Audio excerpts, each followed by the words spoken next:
Hello ladies and gentlemen, and welcome to TGN Test Run. My name is Captain Check, and this series is a first impression series that I'm doing that gives you a quick look at the gameplay elements of games that are either about to come out, ones that I have early access to, or ones that have just been released.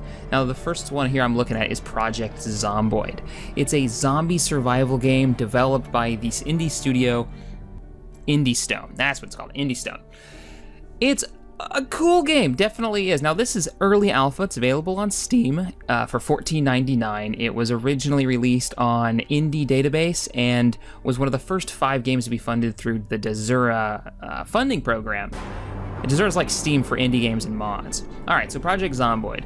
It has 3 different game modes. I've played a lot of survival and a couple games of Last Stand. Last Stand is a horde mode, whereas survival, you get this whole city to explore and find resources in. We're gonna load up my current character. Now this game is advertised a lot like Dark Souls. This is the story of how you die. There is no surviving, it's how long can you last, is what they say. Now I bet really skilled players could play this almost endlessly and never die. I am not one of those players. Alright, so let's skip the intro here, it's kind of slow. Now, it's early alpha, there are some issues with it. I've had some crashing issues, I've had some stutter issues, and they warn you this before you buy the alpha version because, you know, it is an early version. So this is my hideout right now. It's nighttime. I've gathered some supplies. I found myself a firearm, which are fairly rare. I got lucky. I'll actually go into the character creator after I show some basic gameplay elements.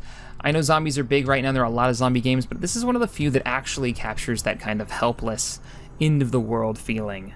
Your character has a line of sight. You see how the bathroom there is blacked out when I'm not looking toward it?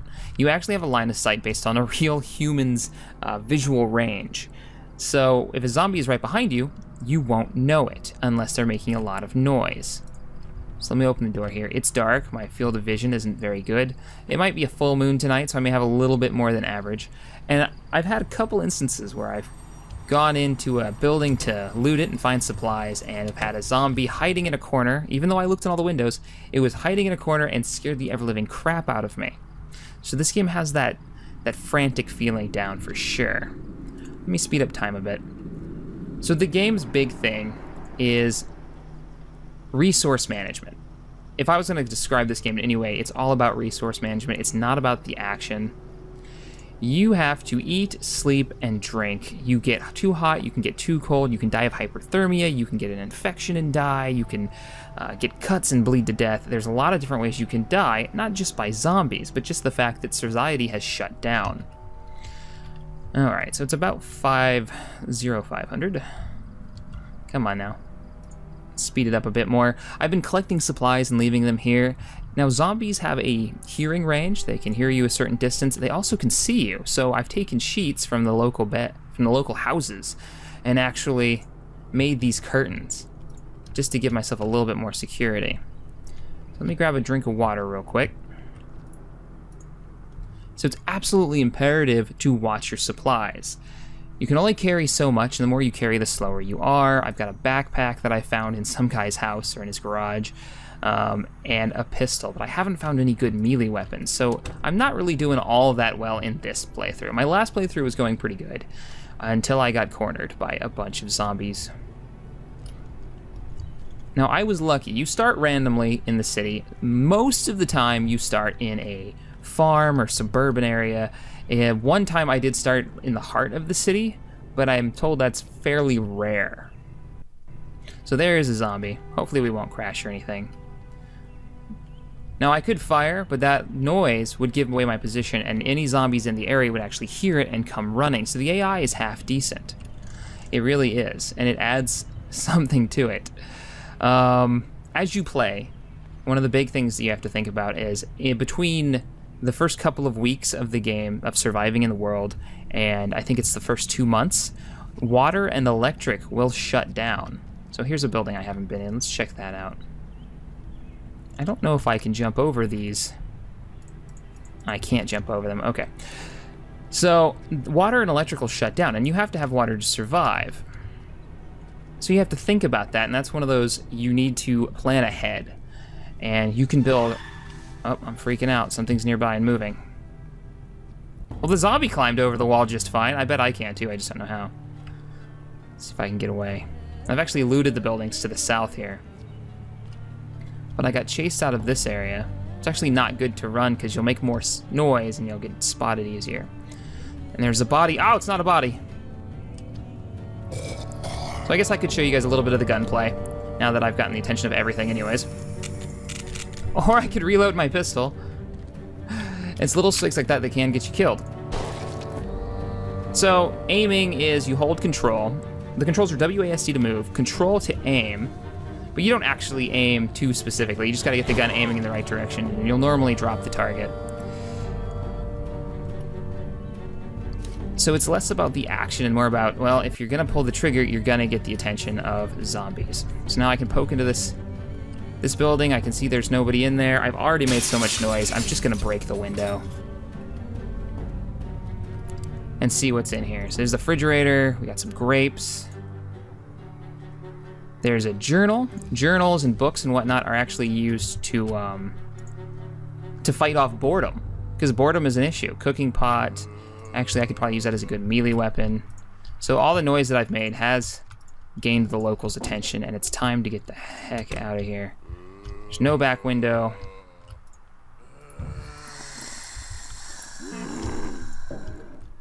I don't think they see me yet.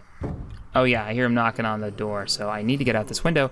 Some of the controls are a little wonky. Like, I'm trying to go out the window right now, and I can't get it to actually come up with climb out window. And if I go walk to, I'll go right out the front door. So I'm gonna have to go out the front door. Ah! Oh shit, oh shit, oh shit. So you've got these little states that pop up on the right-hand side. I'm hungry and I'm freaking out because I've been spotted by zombies. And that's kind of how you keep an eye on your stats.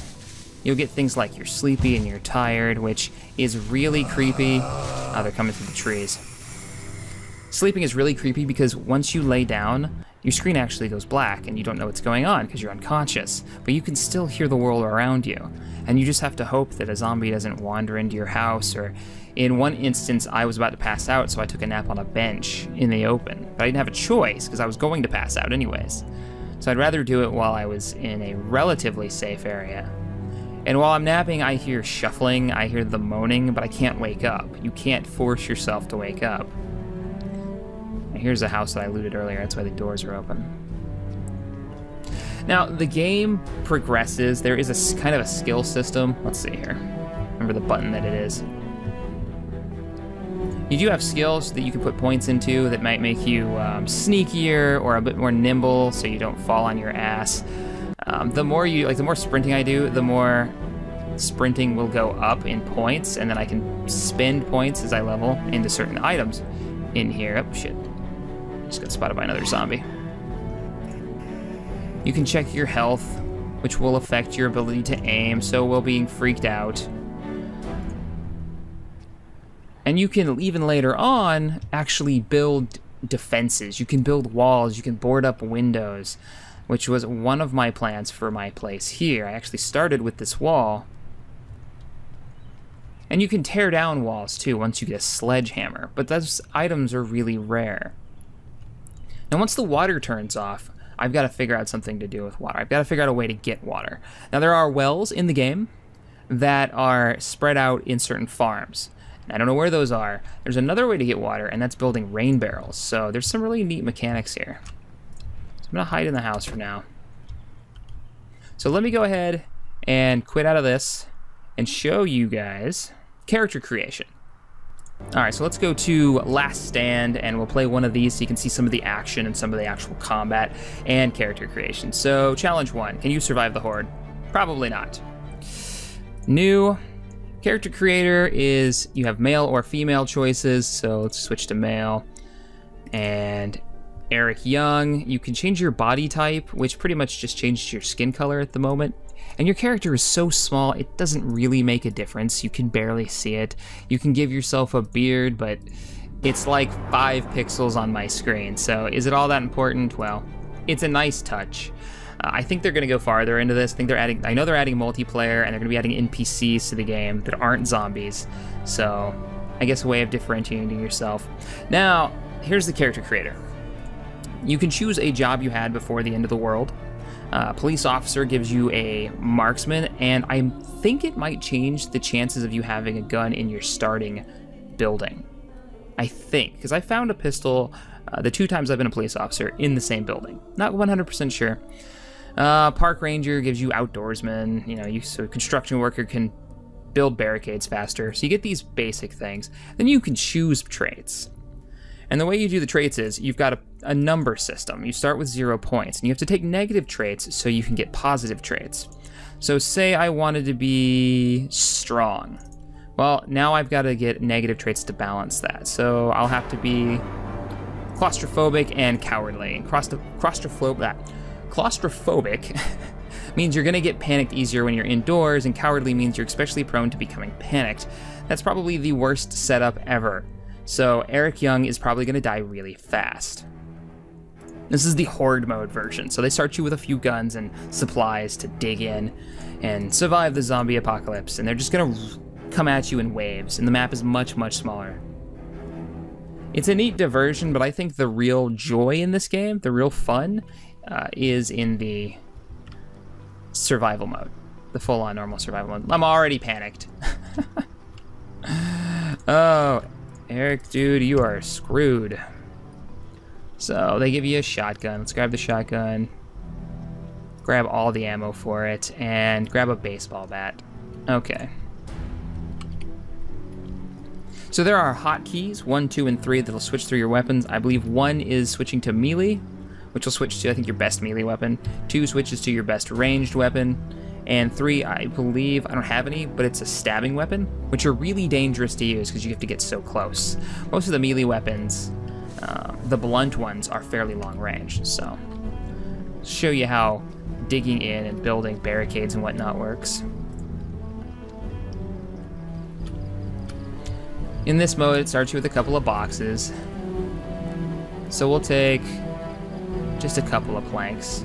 We've got a few seconds before the zombies show up. At least I think so. You have to have a hammer to do the construction.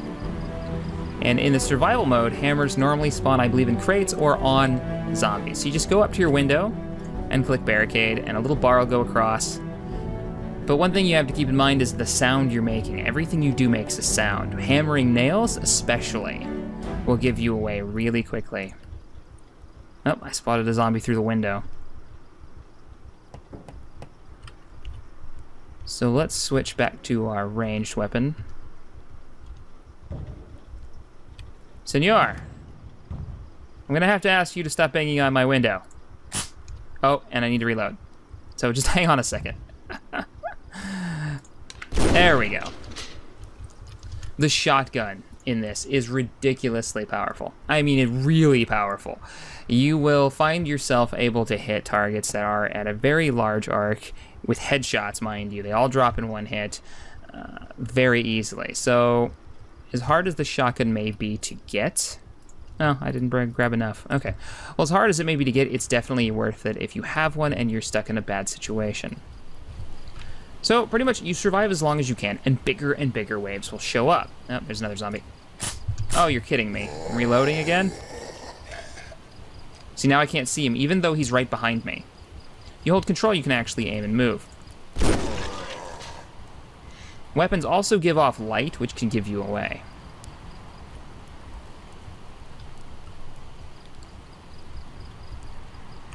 Alright, maybe we should build some more barricades. It's starting to rain. Now, if I had rain barrels and this was survival, I could actually collect that, which is cool. Oh, come on. What is with the shotgun and only one round? The last time, I swear, the last time I had a shotgun, it had multiple rounds in it. Ah, so you have to actually take the time to put each individual round into there. Now, where did that zombie go? Hello?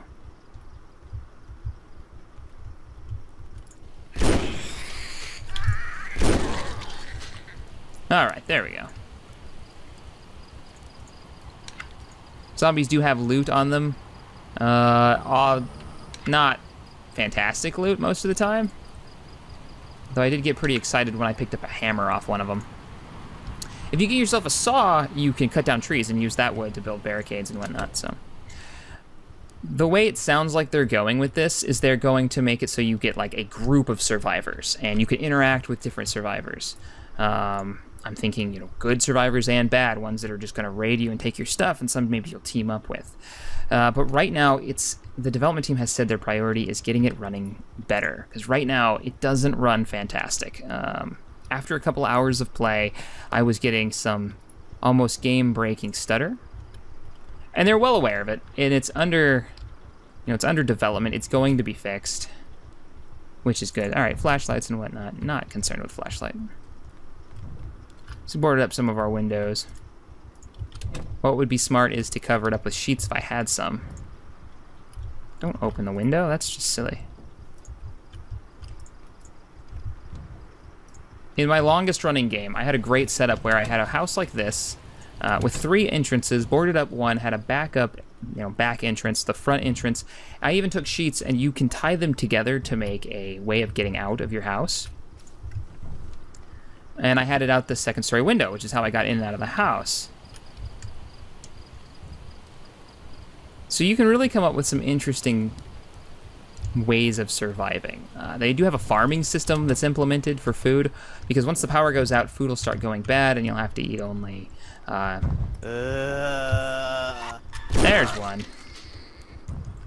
No, their numbers will really start to grow over time. That's the first time I've ever missed with the shotgun. Huh. And why am I shirtless? I'm like a shirtless old man. Yeah, no shirt. There's one. Zombie. Hello. This is probably the worst way to get through this, because as soon as the shotgun rounds are out, they're out, you're out. And you're screwed. But you get the point. The game is a lot of fun. It is really creepy. Uh-oh. Show you how the melee combat works real quick. So we got the baseball bat. Now it's all about range with the zombies. If they get too close, you'll just have to push them off. You won't actually be able to hit them. Weapons do have a durability as well, so... Alright guys, well that is a first look at Zomboid, Project Zomboid. It's over on Steam for $14.99. If you want to get in on the test phase, I highly recommend it if you can deal with the bugs and you want to be part of the community as this game grows. If you enjoyed this video, hit that thumbs up button, subscribe here to TGN for more gaming goodness, or come on over to my personal channel, The XP Gamers, where we support the modding community. And as always, thanks for watching. God, would you just die already? God damn, I'm dead. I will see you guys next time. Get out of my house!